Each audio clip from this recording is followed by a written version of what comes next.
17 जून 2017 को साबरमती आश्रम के 100 साल पूरे हुए। वो सादगी का प्रतीक है आश्रम। इसी मौके पर प्रधानमंत्री गुरुवार को अहमदाबाद में थे। वहां उन्होंने गांधी और विनोबा की अलग अलग व्याख्या भी की, लेकिन राजकोट जाते ही गांधी की सादगी अहमदाबाद में छूट गई। रोड शो सिर्फ शहर का अभिवादन लेना ही नहीं बल्कि राजनीति का भी हिस्सा होता जा रहा है। सूरत के बाद राजकोट को जिस तरह से भव्य तरीके से सजाया गया है, किसी को यह सवाल करना चाहिए कि क्या अब राजनीति इतनी भव्य और महंगी हो जाया करेगी? तब आत्महत्या करने वाला किसान मरने से पहले हमारे नेताओं के बारे में क्या सोचेगा? पहले रैली के मैदान को सेट में बदला गया, अब सूरत के बाद राजकोट को देखकर लग रहा है कि पूरे शहर को ही सीरियल की तरह रैली के सेट में बदलने की तैयारी है।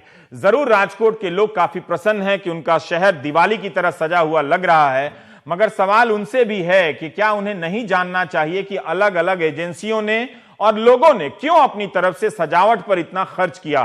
कोई कह रहा है 20 करोड़ रुपए इस रोड शो पर खर्च हुए, कोई कह रहा है 70 करोड़। जो स्केल है उसे देखकर हैरान ही नहीं, डरना भी चाहिए कि हमारी राजनीति हमसे क्या वसूल रही है। कम से कम प्रधानमंत्री को, ठीक है कि उनकी तरफ से यह सजावट नहीं हुई, राज्य सरकार की एजेंसियों की तरफ से सजावट हुई। ऐसे कार्यक्रमों में जाने से पहले एक बार सोचना चाहिए कि थोड़ी देर पहले वो सादगी की वकालत कर रहे थे, थोड़ी देर बाद वो इसी दूसरी तरह की भव्यता का हिस्सा हो रहे हैं। क्या यह अंतर्विरोध नहीं है? नर्मदा नदी का पानी पाइपलाइन के जरिए राजकोट के आजी डैम में प्रधानमंत्री नरेंद्र मोदी ने इस सोनी योजना का शुभारंभ किया। राज्य सरकार का दावा है कि इस योजना से राजकोट अब प्यासा नहीं रहेगा। इस उद्घाटन से पहले आजी डैम को कुछ ऐसे दुल्हन की तरह सजाया गया।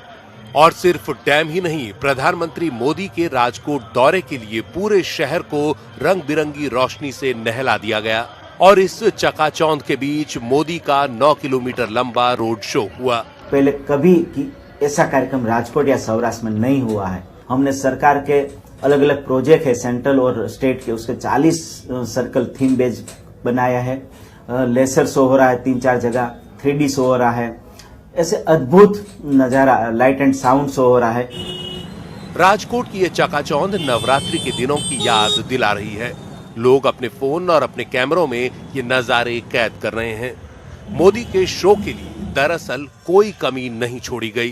खूब रिहर्सल हुए, जगह जगह गीत संगीत से गूंजती रही। सभी मेंबर हमारा खेस, टोपी और टी शर्ट पहन के उसका स्वागत करेंगे। साथ में म्यूजिकल पार्टी देशभक्ति गीत का भी साथ में हमने आयोजन किया है। तो हमको गौरव है कि वड़ा प्रधान इतना गुजरात वाला है और गुजराती है। राजकोट का ये नजारा पिछले 4 दिनों से बना हुआ है। देर रात तक लोग इसका लुत्फ ले रहे हैं, लेकिन इस सब में एक राजनीतिक एजेंडा भी साफ दिख रहा है। आसपास से गुजर रही गाड़ियों में कितनी ही बीजेपी के झंडे लिए दौड़ रही हैं। गुजरात में साल के आखिर में विधानसभा चुनाव जो हैं, जानकारों के मुताबिक सारा माहौल उसी के लिए बनाया जा रहा है। मोदी जी आने वाले 4 महीने पहले से ही दिवाली आ गई है। यहाँ बीजेपी की राजनीति की लाइन के मुताबिक वीर रस की कविताएं भी चल रही हैं, तो बॉलीवुड के हिट गाने भी। एक और जहां गुजरात के सूरत, सुरेंद्रनगर और राजकोट के आसपास के इलाकों में जीएसटी से नाराज व्यापारी हड़ताल पर हैं, वहीं राजकोट में बनाए गए इस माहौल में जैसे ये सब भुला दिया गया लगता है। लेकिन इस बीजेपी मय माहौल के बीच कांग्रेस ने भी अपनी मौजूदगी दर्ज करने की कोशिश की है। कांग्रेस नेताओं के भी बड़े बड़े पोस्टर यहाँ वहां नजर आ गए। देश के विकास का श्रेय लेने की कोशिश करते कांग्रेस नेताओं का आरोप है कि गुजरात की बीजेपी सरकार इस तड़क भड़क से लोगों के मन की नाराजगी को भुलाने की कोशिश कर रही है।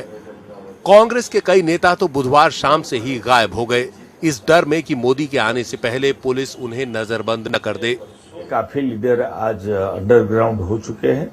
मेरे जैसे चंद लोग ही बाहर है, बाकी सब अंडरग्राउंड है। विपक्ष लगातार इस चकाचौंध के पीछे करोड़ों रुपए खर्च करने का औचित्य पूछ रहा है। पाटीदार आंदोलन से जुड़े लोगों का आरोप है कि ऐसे कार्यक्रम के जरिए मोदी बीजेपी का प्रचार कर रहे हैं। उनका अनुमान है कि 20 करोड़ से लेकर 75 करोड़ रुपए तक खर्च किए गए हैं, जो जनता की गाढ़ी कमाई का पैसा है। करीबन 75 करोड़ रुपीस का एक्सपेंडिचर कल के छोटे से कार्यक्रम के लिए हो रहा है। तो साफ सफाई और मेंटेनेंस ये सब मिला के लगभग शायद समझ लो सफाई में भी गवर्नमेंट में 50 करोड़ का दिया है और ये सब रोशनी के लिए भी छोटा मोटा बजट करके 10-15 करोड़ रुपया तो खर्च किया ही होगा गवर्नमेंट ने। लेकिन बीजेपी कहती है कि इस चकाचौंध के लिए खर्च हुआ पैसा सरकारी नहीं है। सरकार भी तंत्र जो सोनी योजना डिपार्टमेंट है वो भी करती है, कॉर्पोरेशन भी करती है और लोगों भी साथ मिलके ये अपना कार्यक्रम है, एक टची कार्यक्रम है नरेंद्र मोदी का स्वागत, इसलिए सब लोग कर रहे हैं। जो भी हो, कुछ घंटों के कार्यक्रम के लिए इतनी फिजूल खर्ची बीजेपी समर्थकों के बीच भी चर्चा में है। राजकोट में ये मजमा पिछले 4 दिनों से लगा हुआ है। कई लोग कहते हैं कि ये मनोवैज्ञानिक असर खड़ा करने के लिए ये पूरा तामझाम लगाया गया है। आखिरकार मुख्यमंत्री विजय रूपाणी यहाँ से चुनाव लड़ने वाले हैं। राज्य में कई जगह बीजेपी को समस्याएं हैं, तो ऐसे में एक माहौल बनाया जा सके और इसीलिए गुजरात में ज्यादा नरेंद्र मोदी की यात्राएं हो रही हैं कि प्रधानमंत्री के आने से ही बीजेपी को लगता है कि वो एक अच्छा पॉजिटिव माहौल खड़ा कर पाएगी। राजकोट से कैमरामैन नेटवर्क के साथ राजीव, एनडीटीवी इंडिया के लिए।